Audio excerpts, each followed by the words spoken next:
გრაფიკზე ასახულია ორი კანონზომიერების პირველი 5 წერტილი, გრაფიკიდან დაკავშირებით რამდენიმე დებულებაა მოცემული, მონიშნეთ ყველა სწორი დებულება. მივყვეთ, მაგრამ სანამ მივყვებით, მოდი ჯერ გამოვიკლოთ კარგად ეს გრაფიკი. ესე იგი რა, მაქვს აქ მოცემული. აქ მარჯვნივ არის კანონზომიერება A, ზემოთ არის კანონზომიერება B. ახლა აქ მაქვს მოცემული რა? ეს არის წერტილი 4, მოიცადე ერთ წამით, გავასწორო რაღაცები. ესე იგი, აქ გვაქვს წერტილი 4, კანონზომიერება A-სთვის და წერტილი 1 კანონზომიერება B-სთვის. ესე იგი, ეს არის წერტილი 4-1, კი ბატონო. ამას დიდი მნიშვნელობა არ აქვს, უფრო საინტერესო არის ესეთი რაღაც. რომ მივიდე შემდეგ წერტილამდე რა უნდა ვქნა? უნდა გადავიდე მარჯვნივ 1, 2 და 3-ით, ესე იგი 3-ით მივდივარ მარჯვნივ +3 და შემდეგ ზემოთ უნდა ავიდე რამდენით? 1, 2, 3, 4, 5, 6. 6-ით უნდა ავიდე ზემოთ. ესე იგი +6 ზემოთ. კი ბატონო. და გარდა ამისა, მოდი ჩამოვწეროთ ყველა წყვილი რაც გვაქვს. აი აქ გავაკეთებ სიას. ესე იგი ესეთი სია მექნება.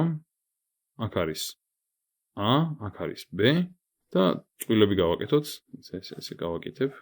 Stop-ო ლამაზი რომ იყოს. პირველი ეგრე გამეკეთებინა ჯობდა, მაგრამ არ აღშვებს. და ეხლა მოდი ნახოთ როგორი სია მაქვს.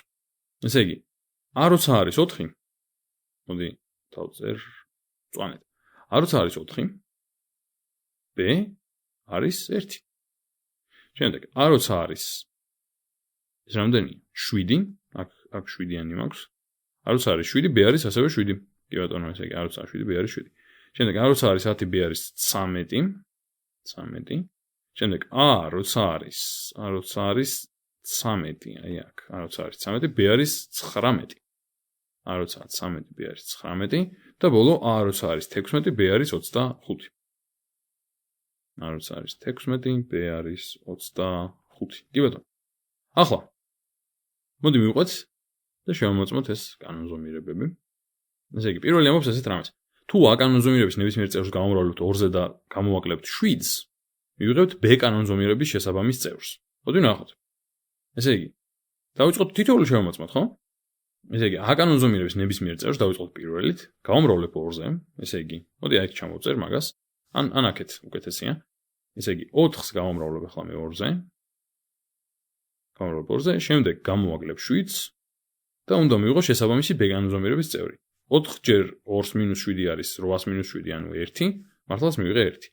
მოდი ახლა 7-ზე ვცადოთ. 7 გამრავლებული 2-ზე -7 არის 14-7, რაც არის 7. სწორია. შემდეგ 10 ჯერ 2-7 არის 20-7, რაც არის 13, ისევ სწორი გამოვიდა. შემდეგ 13 ჯერ 2-19 ეს რამდენია? 26 უნდა გამოვაკლო 19, ხო? ეცამით 2 ჯერ 13 არის 26, კი? 19 რატო ვაკლებ? 19 უნდა მივიღო წესით. ხო, ბოდიში, დავიბენი. 13 ჯერ 2-ს უნდა გამოვაკლო 7. და ეს რას უდრის? 13 ჯერ 2 არის 26, 26-7 არის 19, კი? წინ გავუსწარი მოვლენებს. და ბოლო 16 ჯერ 2 მაქვს. და ამას უნდა გამოვაკლო 7. 16 ჯერ 2 არის 32. 32-ს რომ გამოვაკლოთ 7, მართლაც არის 25. ესე იგი, პირველი მართლაც სწორია. ეგრე გამოდის, კი? ანუ A კანონზომიერების ნებისმიერ წევრს ვამრავლებ 2-ზე, ვაკლებ 7-ს, ვიღებ B კანონზომიერების შესაბამის წევრს. კარგი ბატონო. შემდეგი მეუბნება რომ B კანონზომიერების წევრები ყოველთვის მეტიან ტოლია A კანონზომიერების შესაბამის წევრებზე. არ არის, პირველი უკვე ნაკლებია, ასე რომ ეგ უკვე ამცდარებს. პრინციპში მარტო პირველი ნაკლები, დანარჩენი მართლაც ტოლიან მეტი არის. მაგრამ პირველი არაა და ამიტომ ეს ცდარდება, არ ვარგა. შემდეგი ყოველი წერტილიდან მომდევნოზე გადასასვლელად საჭიროა 3 ერთეულით მარჯვნივ და 6 ერთეულით ზემოთ გადაადგილება. კი, ეგ ამაზე ვილაპარაკეთ 3-ით მარჯვნივ, 6-ით ზემოთ. ზუსტად ეგაა, რაც აქ წერია, ასე რომ ეს ნამდვილად სწორია. და ბოლო, ორივე კანონზომიერების მეორე წევრი არის 7-ო და მართლაც ორივე კანონზომიერების მეორე წევრი, აგერ ბატონო, არის 7. ესეც ასე. ესე იგი, ბოლო დებულებაც სწორია.